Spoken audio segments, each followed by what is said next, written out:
Let's get in tune. If you don't already possess one, I'd like you to consider getting a chromatic tuner. It shows you all of the notes in between the whole notes, so that later on, if you want to investigate alternate tunings such as detuning, which has an F sharp, you'll be able to see that F sharp on your chromatic, which you can't do on a normal guitar tuner. Let's check our tuning now, make sure we're in the same tuning. Here's your first string, which is a D note.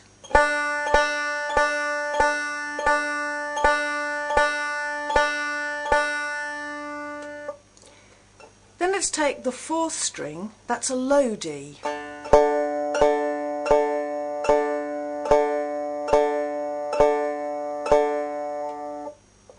Now the second string, that's a B note.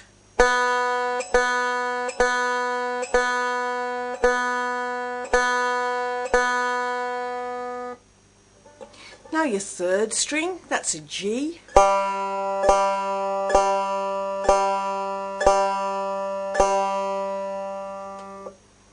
And the fifth string, or the dinky string as I sometimes call it, that's your high G.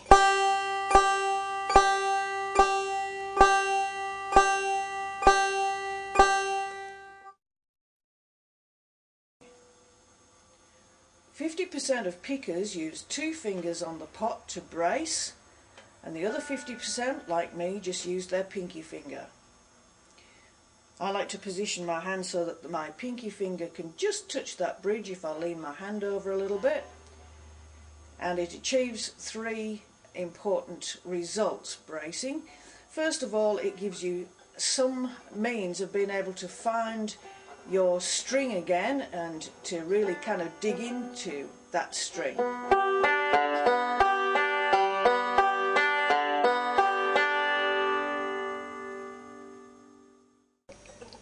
It changes the angle of attack.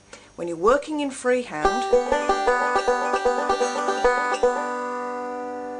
your fingers will strike across the strings, whereas when you brace, they tend to go more underneath the strings for a harder attack and that characteristic popping sound.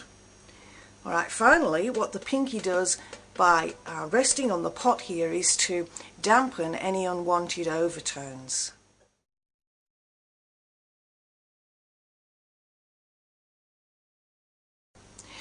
The finger picks, I suggest, really have to be metal finger picks, and they're worn with the smooth side into the palm of the hand. The clasps go around the nails at the back. Right, they need to be on fairly firmly, especially in warm weather when you get a bit slippery. I'm going to nominate the hand that takes the chord as the chord hand and the other hand as the picking hand. Alright, that way it will be true for both left and right-handed players. On the chord hand, I'm going to label your fingers 1, 2, 3 and pinky, and on the picking hand they're going to be thumb, index and middle fingers. Okay, so numbers on the chord hand, letters on the picking hand. So what is bluegrass? Well, people in every country in the world enjoy bluegrass because it's so exciting. It's fast and it's furious and there's always something happening musically.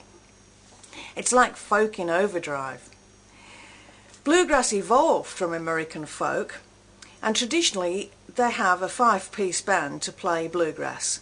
Guitar, bass, mandolin, fiddle and of course banjo. Now during the 1940s, Bluegrass Banjo was launched into fame with a guy called Earl Scruggs, who revolutionized the way the banjo was picked when he developed these patterns for the thumb and 2 fingers known as bluegrass rolls.